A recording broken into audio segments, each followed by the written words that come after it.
বেনাপোল যে railway station, ভাই যাইতে পারবে ভিতরে? এইটা সেই রেল লাইন, এই রেল লাইন সোজা চলে গেছে ইন্ডিয়াদের সামনের যে আপনার লাল কালারের যে গেটটা পাচ্ছেন, আর আন্তর্জাতিক প্যাকেজ আর টার্মিনাল।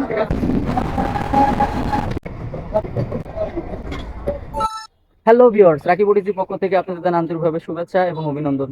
আমি এই মুহূর্তে রয়েছি যশোর জেলার জিয়াগঞ্জ থানার একমাত্র রেলওয়ে স্টেশন জিয়াগঞ্জ রেলওয়ে স্টেশনে। আর আমি এখান থেকে আজকে যাব বাংলাদেশের যে ইন্টারন্যাশনাল একটা বর্ডার, সবচেয়ে বড় যে বর্ডার, বেনাপোল বর্ডার। আর আমরা সেই বেনাপোল বর্ডারে আজকে এখন যাব, যে লোকাল ট্রেন আছে সেই লোকাল ট্রেন ভ্রমণ করব।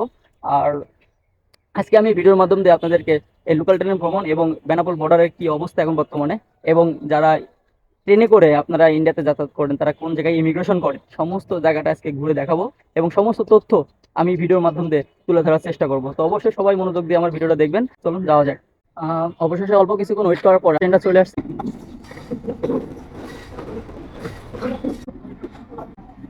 থেকে প্রচুর পরিমাণ লোক ইন্ডিয়াতে যায় এবং আসে। এখান থেকে লোকাল যারা ইন্ডিয়ান ব্যবসা করে তারা কিন্তু এই জায়গাতে ওঠানামা করে বেশি। এছাড়াও কিন্তু এই ট্রেনটাতে প্রচুর পরিমাণ ইন্ডিয়ান যাত্রী থাকে, তারা ইন্ডিয়াতে আসা যাওয়া করে এবং এটাতে ইন্ডিয়াতে যাওয়ার জন্য সবচেয়ে সুবিধাও পায়, কারণ এটা অনেক সকালে যাবেন পৌঁছায়। আর সকালে ওখানে পৌঁছানোর পরে ওখান থেকে যোগাযোগ করার জন্য খুব দ্রুত ইন্ডিয়া পার হয়ে আপনি কলকাতাতে পৌঁছে যেতে পারেন। এই জন্য এই ট্রেনটা তারা সবাই পছন্দ করে।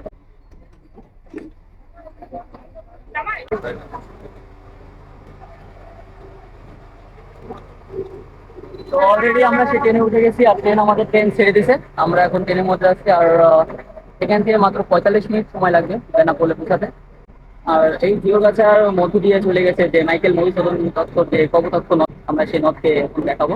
আর সেই নদটার উপর দিয়ে আমরা এখন পার হবো। আর এটাই সেই কপোতাক্ষ নদ। আমি এখন যে ট্রেনের মধ্যে আছি এটি হচ্ছে খুলনা টু বেনাপোল, এটি লোকাল ট্রেন, যাকে আমরা বাংলাদেশে বলা থাকি রকেট ট্রেন।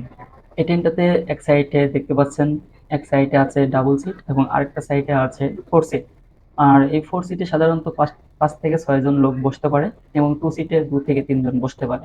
আর এই ট্রেনটাতে লোকাল হওয়ার কারণে অনেক যাত্রীরা তারা দাঁড়িয়ে থেকে, সিটের পাশে দাঁড়িয়ে থেকে যাতায়াত করতেছে। যেহেতু এটা খুলনা টু বেনাপোলের রকেট ট্রেন, লোকাল ট্রেন, এখানে অনেক ইন্ডিয়ান যাত্রী আছে যারা রেগুলার ইন্ডিয়াতে আসা যাওয়া করে, তারা এই ট্রেনগুলোতে আসা যাওয়া করে।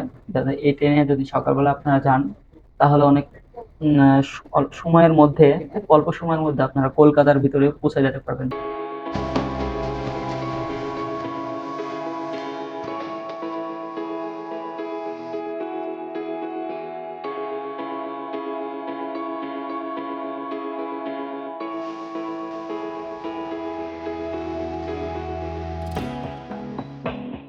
এটাই সেই নামহারণ রেলওয়ে, কিন্তু প্রচুর মানুষ এই ট্রেনটাতে ওঠানামা করে, কারণ এখান থেকে অনেকেই বেনাপোলে যায়। এখান থেকে বেনাপোলের কিলো মাত্র আপনার 10 কিলো।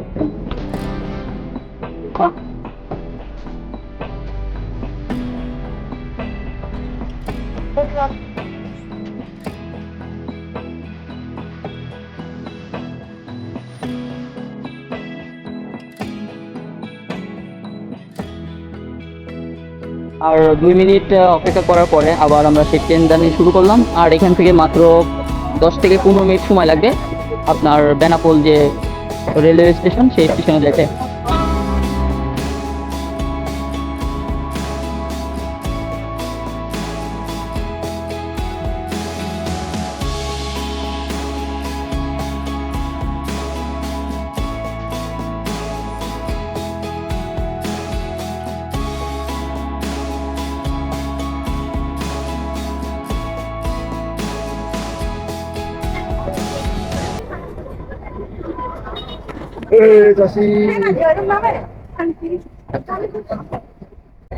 দীর্ঘ 45 মিনিট জার্নি করার পরে আমরা এখন বেনাপোল যে রেলওয়ে স্টেশন, আমরা সেখানে চলে আসছি। আর আমি এখন বর্তমানে সেই রেলওয়ে স্টেশনের উপরে দাঁড়িয়ে আছি। এই স্টেশন থেকে কিভাবে আপনি সেই বেনাপোল স্থলবন্দর, যা ইন্ডিয়াকে বলা হয় পেট্রোপোল, সেই জায়গায় কিভাবে যাবেন, আর কিভাবে এই বেনাপোল স্টেশনে নামার পরে এই স্টেশন থেকে কিভাবে ওই বর্ডার পর্যন্ত যাবেন, সেই জায়গাটাও আমি ভিডিওর মাধ্যমে তুলে ধরবো। তা এটা হচ্ছে আমার পাশে দেখছেন, এটা কিন্তু সেই বেনাপোল এক্সপ্রেস। এই ট্রেনে করে কিন্তু আপনারা সকাল 8টার দিকে যখন আপনি বেনাপোল আসতে চান, তাহলে ঢাকা থেকে সন্ধ্যা 7টা কিংবা 7টা কিংবা 7:30টার দিকে এটা বিমানবন্দর স্টেশন থেকে এই ট্রেনটা ছাড়ে। আর এটা সকালে আপনার 8টার দিকে এসে কিন্তু 8টা সাড়ে 8টার দিকে এসে আপনার এই বেনাপোল স্টেশনে এসে দাঁড়াই। তো যারা এই বর্ডার থেকে ইন্ডিয়া যেতে চান তারা কিন্তু এই বেনাপোল এক্সপ্রেস আসতে পারেন। আসলে খুব অল্প সময়ের মধ্যে আপনারা কিন্তু কলকাতা চলে যাবেন, হবেন সমস্ত ইমিগ্রেশন মানে কার্যক্রম শেষ করে কিন্তু আপনারা এই ইন্ডিয়াতে চলে যাবেন খুব সহজে। তো এখন দেখতে পাচ্ছেন আমরা যে আসছিলাম সেটা হচ্ছে এই লোকাল ট্রেনে করে কিন্তু আমরা আসছিলাম। আর এটা এখন এখানে দাঁড়িয়ে আছে, যারা নেমে গেছে এবং যারা এখন খুলনার উদ্দেশ্যে যাবে তারা কিন্তু এখন উঠতেছে। এই সামনে একটু জায়গা আছে, ওই জায়গা থেকে তারা ইঞ্জিন চেঞ্জ করে এনে তারা এই পাশে এখন ইঞ্জিন লাগাবে, লাগানোর পরে তারা আবার খুলনার উদ্দেশ্যে রওনা হবে। তো আমরা এখন দেখাবো যে বেনাপোল স্টেশনটা কেমন, সে জায়গাটা আমি এখন দেখাচ্ছি। এটা হচ্ছে সম্পূর্ণ এটি বেনাপোল স্টেশন। আর এখানে বুকিং টিকিট কাউন্টার, এই সাইডে রয়েছে টিকিট কাউন্টার। এটা হচ্ছে এক্সিস্ট দিয়ে যাত্রী মানে বাহির হয় এবং ঢুকে। আর এখন যেসব যাত্রী ভিড় করছে এরা হচ্ছে খুলনার উদ্দেশ্যে রওনা হবে, কিংবা যশোর যে আপনার স্টেশনটা আছে, যারা ঢাকাগামী কিংবা রাজশাহীগামী যারা যাবে তারা কিন্তু এই ট্রেনটাতে উঠে তারা কিন্তু ওই যশোর স্টেশনে যাবে, সেই স্টেশন থেকে পরবর্তী যে ট্রেনগুলো আছে রাজশাহী হোক কিংবা ঢাকা হোক সেই ট্রেনগুলো তারা ধরবে। তো আমি দেখছি এটা হচ্ছে যারা ডাইরেক্ট যারা হচ্ছে খুলনা টু আপনার ইন্ডিয়াতে কিংবা ইন্ডিয়া যে কলকাতা যে স্টেশন যারা ডাইরেক্ট ট্রেনে যান, তারা কিন্তু ইমিগ্রেশন যে জায়গাটাতে ইমিগ্রেশন করা হয় সেটা হচ্ছে এটাই। এই জায়গাটাতে কিন্তু তাদের ইমিগ্রেশন করা হয়। আর এটা সেই ইমিগ্রেশন বক্স। এই জায়গাটাতে ইমিগ্রেশন কমপ্লিট করার পরে তার পুনরায় আবার সে ট্রেনে উঠতে হয়। আর আমি আজকে দেখাবো ইন্ডিয়া থেকে ইন্ডিয়া যে ট্রেনের যে বর্ডারটা আছে, সেই বর্ডারটা আমি আজকে আপনাদের ভিডিওর মাধ্যমে তুলে ধরবো। এটা সেই ইমিগ্রেশন সেন্টার। এই ইমিগ্রেশন সেন্টার থেকে কিন্তু ইমিগ্রেশন কমপ্লিট করা হয়, পাসপোর্ট শো করা হয়, চেক করা হয় এই জায়গাটা থেকে। এই জায়গা শেষ করার পরে আপনারা পরবর্তীতে আপনারা ইন্ডিয়ায় প্রবেশ করতে পারবেন। আর এই জায়গায় কিন্তু এই ইমিগ্রেশন সময়টুকু তারা ইঞ্জিল মানে বাংলাদেশ থেকে যে ট্রেনটা বগিটা নিয়ে আসে যে ইঞ্জিলটা, সেই ইঞ্জিলটা কিন্তু ভিতরে প্রবেশ করে না। আর সেটা হচ্ছে বাংলাদেশের ইঞ্জিল বাংলাদেশে থাকে, আর ইন্ডিয়ার ইঞ্জিল এসে ট্রেনটাকে আবার নিয়ে যায়। আর এটা সেই রেল লাইন, এই রেল লাইন সোজা চলে গেছে ইন্ডিয়ার দিকে। আর এটা চলে গেছে আপনার যশোর, খুলনা আর রাজশাহীর দিকে। তো যারা অলরেডি মানে বেনাপোলে আসছেন কিংবা এখনো আসেন নাই, অবশ্যই আসবেন। বেনাপোল কিন্তু অনেক দর্শনীয় স্থান রয়েছে। অবশেষে আমরা প্রায় বেনাপোল স্টেশন থেকে 15 মিনিট হাঁটার পরে আমরা যে বর্ডারের সীমান্ত যে অঞ্চলটা, যে ট্রেনের বর্ডার ক্রস যে স্থানটা, সেটা হচ্ছে আমার সামনে দেখতে পাচ্ছেন যে লাল কালার দিয়ে যে একটি বাউন্ডারি দেওয়া আছে, ওইটাই কিন্তু সেই ট্রেনের প্রাচীর। আর ওই প্রাচীরটা পার হলে কিন্তু আমরা সেই ইন্ডিয়া বাংলাদেশের পতাকার যে বিডিআর তিনি এখানে বসে আছেন। আর আর ঠিক আছে। তো আমাদের এখানে তারা আমাদের বাংলাদেশের বর্ডার গার্ড তিনি বলতেছেন তার সামনে আর যাওয়া যাবে না। তো আপনারা দেখতে পাচ্ছেন যে সামনের যে আপনি লাল কালারের যে গেটটা পাচ্ছেন ওইটা কিন্তু ইন্ডিয়ান সীমানা। আর ওই গেটটার উপরে ওই পাশে কিন্তু ইন্ডিয়া। আর এটা হচ্ছে ট্রেনের বর্ডার। এই ট্রেন এই সীমানা পার হলে ইন্ডিয়ার ভিতরে প্রবেশ করবে। তো নিরাপত্তার স্বার্থে আমরা কিন্তু ওই পাশে যাইতে পারতেছি না। তো এটা ছিল হচ্ছে মানে ইন্ডিয়ার যে রেলের যে বর্ডার, সেই বর্ডারটা দেখানোর জন্য আমি কিন্তু এত দূর আসছি। এটা হচ্ছে রেল, আমাদের বেনাপোল যে রেল স্টেশন, এখান থেকে কিন্তু হাফ কিলো দূরে আমরা হাঁটতে হাঁটতে আসছি। 20 মিনিট হাঁটা লাগছে, হাঁটার পরে কিন্তু আমরা এই জায়গায় এসে পৌঁছাইছি। আর এই জায়গাটা দেখেন, বর্ডারের চার সাইডটা কিন্তু অনেক সুন্দর একটি জায়গা। আমদানি এবং রপ্তানি করে যে বর্ডারটা দিয়ে, আমরা সেই বর্ডারের সামনের দিক যাচ্ছি। আর সামনে যেটা হলুদ ব্যানার দেখতেছেন উপর সাইডে, ওইটাই কিন্তু আমাদের বাংলাদেশের সীমানা। আর ওই সাইডে তার পিছন সাইডে দেখছেন একটা নীল কালারের ব্যানার দেখা যাচ্ছে, ওটা কিন্তু ইন্ডিয়ান সীমানা। তো আমরা ওই সীমানাটা ক্যামেরার মাধ্যম দিয়ে তুলে ধরার চেষ্টা করবো একটু, দেখা যাক সামনে তারা কেমন পরিবেশ করছে। আর এটাই হচ্ছে ইমিগ্রেশনের একটি সেন্টার, এখান থেকে তাদের পাস নিতে হয়, বর্ডার পাস, সেটা এখান থেকে নিতে হয়। আর এটাই হচ্ছে সেই সীমান্ত। এদিক দিয়ে কিন্তু ইন্ডিয়ান মাল ঢুকে এবং বাইর হয়, বাংলাদেশের মালও এদিক দিয়ে কিন্তু বাইর হয়। এটা সেই সীমানা। আর এটা সেই মানে ট্রাকের যে মানে বর্ডার, যে দিক দিয়ে মাল আদান প্রদান করা হয় সেই জায়গাটা এটা। এখান থেকে কিন্তু খাদ্যপণ্য বা বিভিন্ন সরঞ্জাম এদেশ থেকে ওদেশে আসা যাওয়া করে, মানে আমদানি রপ্তানি করা হয় এই বর্ডার দিয়ে। এখানে দেখেন আমাদের জাতির পিতা যে বঙ্গবন্ধু, তার একটি ছবি দেওয়া আছে। তো আমাদের সীমানা এই পর্যন্ত, আমরা হয়তো এই বিশ্বাস যাইতে পারবো না। ভাই যাইতে পারবে ভিতরে? এদিকে যাওয়া যাবে না। আর এই জায়গায় আমাদের বাংলাদেশ, ও আচ্ছা ঠিক আছে।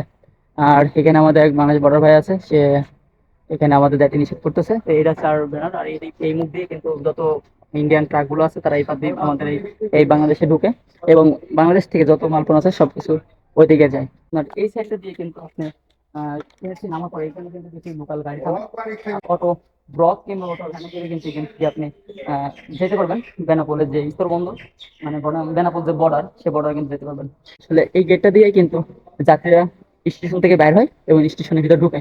এখানে কিছু যাত্রীদের বসার জায়গা করছে, আর সম্পূর্ণ যাত্রী বসার জায়গা। এটা হচ্ছে সেই বেনাপোল স্টেশনের টিট কাউন্টার, আর এটা হচ্ছে মূল গেট। আর এখান থেকে বানানোর পরে এখানে কিন্তু সমস্ত অটো, বুরাক টুরাক এবং খাওয়ার হোটেল সহ সব ধরনের সুযোগ সুবিধা কিন্তু এখানে পেয়ে যাবেন। পাশে একটা মসজিদ আছে, যাদের নামাজ কায়েম করা দরকার তারা এখানে কিন্তু নামাজটা আদায় করতে পারেন।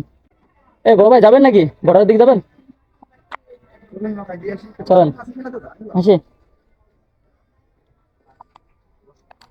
তো অবশেষে খোঁজাখুঁজি করার পরে একটি অটো ভ্যান পাইছি, দেখি ভ্যানে করে এখন বর্ডারের দিকে যাব। আর সাথে আমার সেই মামা আছে, আমি আর মামা দুজনে একসাথে এখন সেই বর্ডার দিকে রওনা হচ্ছি।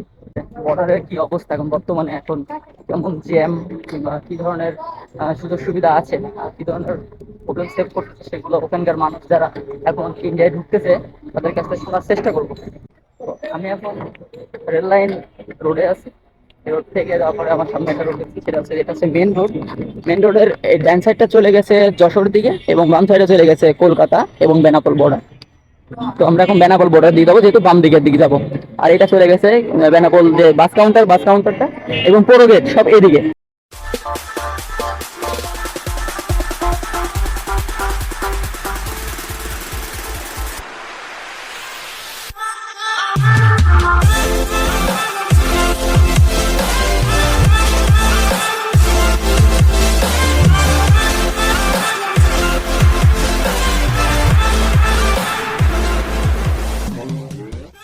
তো বাস কাউন্টার, যারা বাসের মাধ্যমে ঢাকা থেকে বড়টা আসেন তারা কিন্তু এখানে আপনাদের এখানকে নামাই দেবে। এখানে নামানোর পরে এখান থেকে কিন্তু আপনার বাই হটে আপনার এই সামনে যে ইমিগ্রেশন সেন্টার আছে সেখানে যাওয়ার পর আপনার ইমিগ্রেশনের সমস্ত কার্যক্রম শেষ করার পরে আপনি ভিতর দিয়ে আস্তে আস্তে প্রবেশ করতে পারবেন। এটাই সেই হচ্ছে ইমিগ্রেশন সেন্টার আর আন্তর্জাতিক প্যাকেজার টার্মিনাল।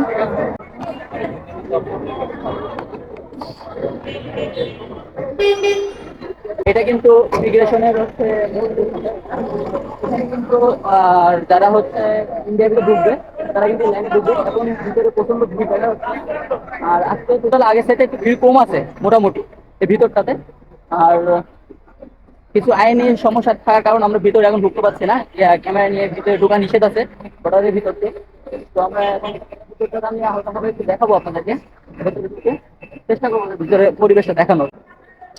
এই সাইডে আমার সামনে দেখছেন, এটা কিন্তু বর্ডার যে আপনার লাকেট গুলো আছে, লাকেট গুলো চেঞ্জ করা হয়, মানে চেক করা হয়। আর এটা হচ্ছে বর্তমানে ভিতরের অবস্থা। আর এটা হচ্ছে তার ইমিগ্রেশন সেন্টার। আর এখানে কিছু বাংলাদেশের কিছু চিত্র এখানে তুলে ধরছে, যারা এই দেশে আসবেন ভ্রমণের জন্য তারা যেন দেখে চিনতে পারবে কোথায় কোথায় যেতে হবে। এখানে একটা আমাদের জাতিপিতা দেওয়া আছে, বাংলাদেশের কিছু দর্শনীয় স্থানগুলো এখানে এখানে দেখা ছিলাম। আর এখানে কিছু বাংলাদেশের যে প্লেয়াররা আছে ফুটবলের তাদের কিছু চিহ্ন এখানে দেওয়া আছে। আর এর সাথে এখনো দেখাচ্ছে এখানে বর্ডারের কিন্তু বর্তমানের পরিবেশটা একটু ভালো, মোটামুটি আগে থেকে অনেক জ্যাম কম আছে। আর এটাতে বর্তমানে বর্ডারের পরিবেশটা এমন। এখন আমরা কিছু বাইরের থেকে যে বাংলাদেশের জিরো যে পয়েন্টটা আছে সেই জিরো পয়েন্টটা আমি আপনাদেরকে একটু দেখাবো, যে জিরো পয়েন্টটাতে কি অবস্থাটা আছে। জিরো পয়েন্টটা আমরা সে জায়গায় এখন যাবো, আর সেই জায়গাটা ক্যামেরার মাধ্যমে তুলে ধরার চেষ্টা করবো। সকাল টাইম, সকাল 10টা থেকে 10:30 মতন বাজে। আর এখন এই টাইমে প্রতি সময় ভিড় হয়, কিন্তু আমরা যখন আসছিলাম লোকাল টাইম সেই সময় কিন্তু প্রচন্ড ভিড় ছিল। এখন ওই টাইমটা পার হয়ে গেছে, অনেকে বর্ডার ভিতর অলরেডি ঢুকে পড়ছে ইমিগ্রেশন শেষ করে। তো এখন একটা বিশেষ তথ্য বলি, এখন কিন্তু আপনি যখন ইন্ডিয়া ঢুকবেন, এই কিছুদিন আগেও করোনার ভ্যাকসিনের টিকা লাগতো, এখন কিন্তু সেই ভ্যাকসিনের টিকাটা কিন্তু এখানে এখন আর লাগে না। তো যারা আসবেন অবশ্যই ভ্যাকসিনের কার্ড না হলেও আপনি ভিতরে ঢুকতে পারবেন। তো অবশ্যই আপনারা প্রয়োজনের সাথে নিয়ে আসবেন, যদি লাগে লাগলো, না হলে কোনো প্রয়োজন নেই। তো যেন হয়রানি না হন সেজন্য কিন্তু এটা নিয়ে আসতে পারেন আপনি। সেটা কিন্তু বেনাপোল বর্ডার। আর আমরা সে এখন, তো আরেকটা কথা বলে রাখি, এর আগে কিন্তু ট্রাভেল ট্যাক্স ছিল হচ্ছে আপনার ভবন ট্যাক্স বলে তাকে, সেটা ছিল আগে ছিল 550 টাকা। এখন এটা আহ, দামটা বেড়ে দাঁড়াইছে হচ্ছে 1055 টাকা। মানে 55 টাকা হচ্ছে আপনার আন্তর্জাতিক বর্ডার ফি। আর এবং ট্রাভেল যে ট্যাক্সটা আছে সেটা হচ্ছে 1000 টাকা আপনাকে পার জনকে গুনতে হবে।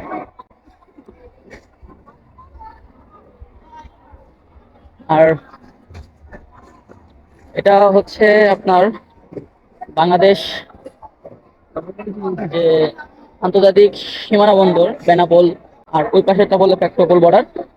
তো এখানে দেখছেন অনেকে কিন্তু ইন্ডিয়া থেকে ইমিগ্রেশন শেষ করে বাড়ালো ওরা।